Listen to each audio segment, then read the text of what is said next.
Selamat datang di Pojok Santai, channel khusus yang membahas komik dan novel dengan cara asyik. Seorang nenek sakti yang bernama Sinto Gendeng tengah asyik melatih muridnya di puncak Gunung Gede. Selesai melatih, sang nenek bersenandung yang sepertinya mengisyaratkan sesuatu. Isyarat apa yang dimaksud nenek sakti ini? Yuk, langsung saja disimak video kali ini.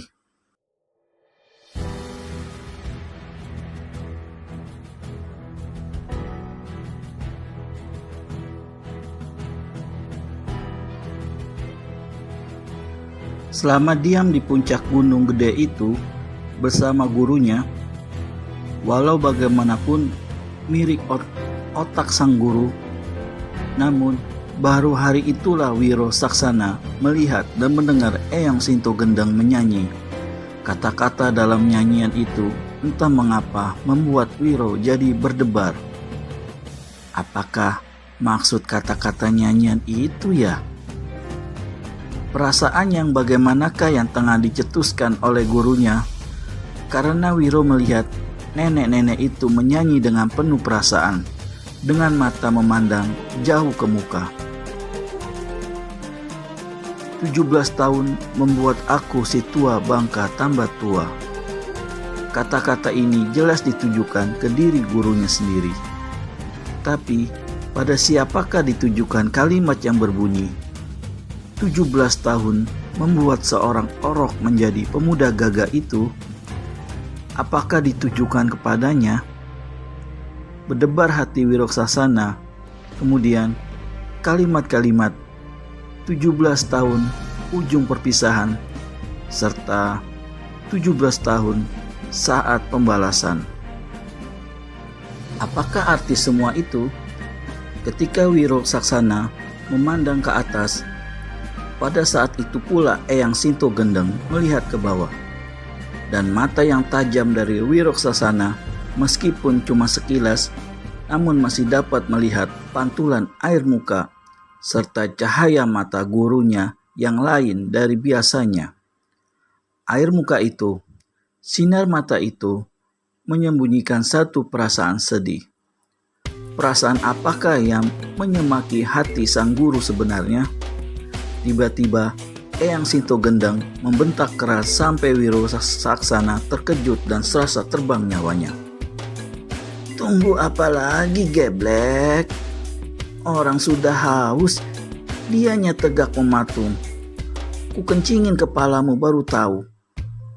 Cepat, lemparkan gayung itu.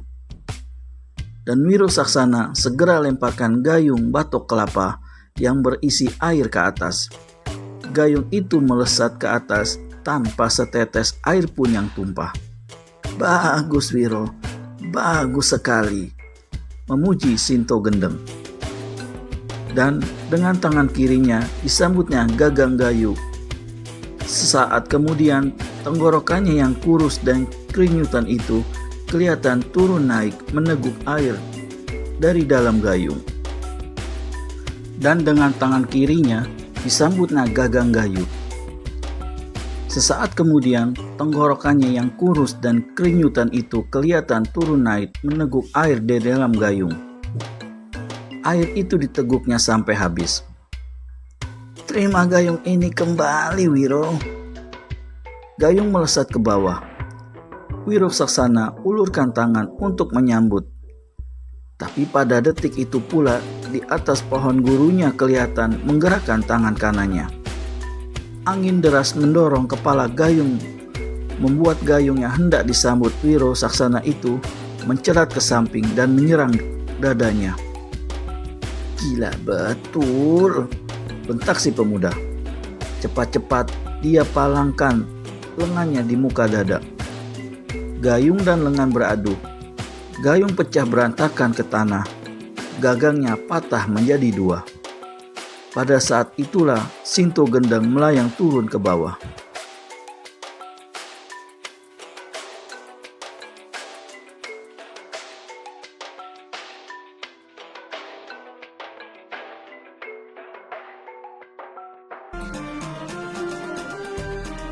Kedua kakinya menjejak tanah tanpa suara dan tanpa meninggalkan bekas sedikit pun.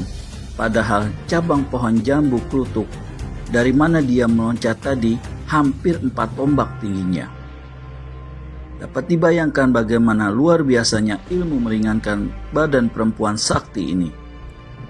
Kedua orang itu, guru dan murid, berdiri berhadap-hadapan. Wiro Saksana dapat merasakan betapa lainnya pandangan kedua mata Sinto Gendeng kepadanya. Pandangan yang tidak dimengertinya. Nenek-nenek ini bergerak mundur beberapa langkah ke belakang. Kedua kakinya kemudian merenggang, sedang kedua tangan mengembang ke muka. Mulutnya berkemik. Detik demi detik sepasang kakinya amblas ke dalam tanah sampai 3 senti. Sedang seluruh tubuhnya bergetar hebat. Mukanya yang hitam dan berkerinyut itu basah oleh keringat. Tiba-tiba kejut Wiroksasana bukan olah-olah ketika dilihatnya bagaimana kedua tangan gurunya berwarna putih sekali, sedang 10 kuku jari tangan perempuan itu memerah serta memancarkan sinar yang menyilaukan. "Eyang," seru Wiroksasana. "Apakah kau mau bikin aku mati konyol dengan pukulan sinar matahari itu?" Sinto Gendeng tidak menjawab. Mulutnya semakin mengemik, rahang-rahang semakin mengatuk, dan pandangan mata serta tampangnya sangat mengerikan. Merinding bulu kuduk Wiro Saksana. Baru kali ini dilihatnya gurunya sedahsyat itu. Tanpa menunggu lebih lama, tanpa menunggu sampai kedua tangan yang mengepal dihantamkan ke muka, maka pemuda ini cepat-cepat pentang kaki dan dekapkan lengan di muka dada. Matanya meram, mulutnya komat kamit, sepasang kakinya amblas 2 senti ke dalam tanah. Tubuhnya yang bergerak bagai serambut pun laksana gunung karang yang keras membara. Tubuhnya tak bergerak barang serambut pun laksana gunung karang yang keras membatu. "Kiat!" Bentakan Sinto Gendeng melengking melalang ke langit. Kedua tangannya dipukulkan ke muka. 2 rangkum sinar putih yang menyilaukan serta panasnya dapat menghanguskan dan melelehkan benda apa saja menggempur ke arah sasaran di muka sana, yaitu tubuh Wiro Saksana. Pada detik yang sama, Wiro Saksana membentak pula. "Heya!" Tangan yang tadi bersedekap dengan serentak memukul ke depan, dan kedua tangan itu terus saja terpentang lurus ke muka.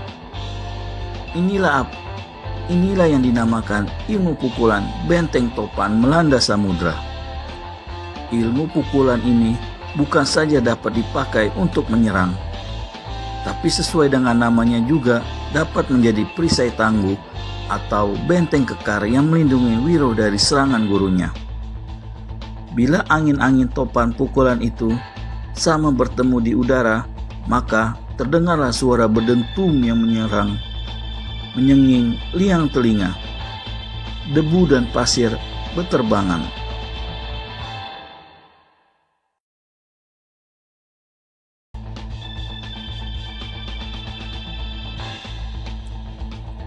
Daun-daun pohon berguguran, bahkan ranting-ranting kering patah-patah dan berjatuhan. Puncak gunung gede bergetar. Langit seperti mau terbelah oleh dentuman itu. Ketika debu dan pasir surut ke tanah, ketika keadaan di sekitar situ menjadi terang kembali, maka Wiro Saksana melihat bagaimana kedua kaki gurunya amblas ke dalam tanah sedalam 10 senti. Muka perempuan itu pernah penuh keringat dan matanya menyipit. Namun bila ditelitinya pula keadaan dirinya, maka didapatinya kedua kakinya tenggelam ke dalam tanah sampai sebatas betis. Sedangkan tubuhnya yang memercikan keringat dingin itu terasa masih bergetar gontai akibat adu tanding tenaga dalam yang luar biasa tadi. "Bagus Wiro, bagus sekali," terdengar Eyang Sinto Gendeng. Meski memuji, namun dari mukanya bukan menunjukkan kegembiraan. Sebaliknya, muka yang berkerut-kerut itu masih memancarkan kengerian. Sekarang, sambut pukulan angin es ini, Wiro. Dan habis berkata begitu, Sinto Gendeng angkat tinggi-tinggi kedua tangannya dengan telapak membuka lebar menghadap ke arah muridnya. Matanya kembali terpejam. Wiro menunggu dengan badan tiada bergerak. Udara mendadak menjadi sangat sejuk. Kemudian ketika Sinto Gendeng memutar-mutar kedua tangannya, maka kesejukan itu mendadak sontak berubah menjadi udara yang sangat dingin, menyembilui tulang-tulang sumsum. Geraham-geraham Wiro Saksana bergemeletahkan, menahan rasa dingin yang amat sangat itu.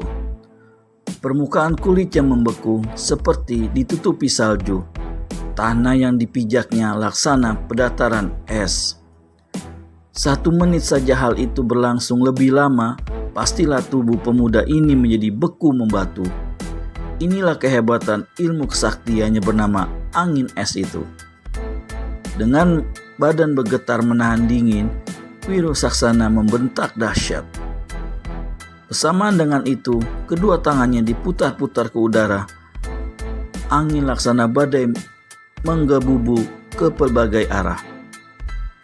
Puncak gunung itu menderu-deru. Daun-daun pohon yang tadi kaku tegang oleh dinginnya udara, kini kelihatan mulai bergerak. Makin kencang dan semakin kencang. Udara dingin yang tadi menyayat sungsum, kini tergetar buyar dilanda ilmu angin puyuh yang dilepaskan oleh Wiro Saksana. Semakin keras putaran tangan pemuda itu, semakin membadai gebubu angin, semakin buyar udara dingin.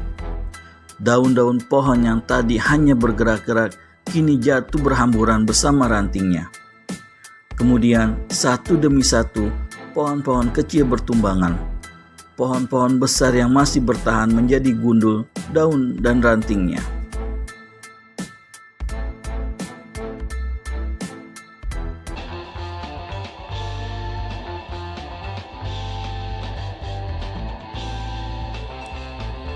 Tubuh Eyang Sinto Gendeng kelihatan tergoyang hebat.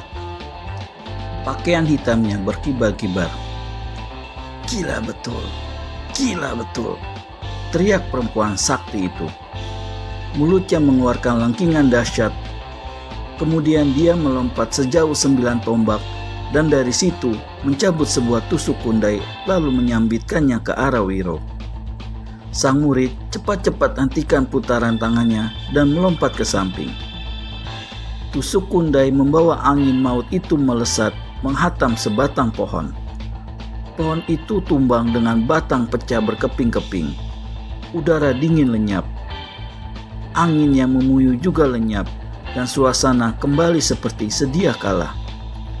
Apakah latihan seperti pertarungan hidup dan mati ini akan berlanjut terus? Sampai kapankah? Temukan jawabannya di video selanjutnya hanya di channel Pojok Santai.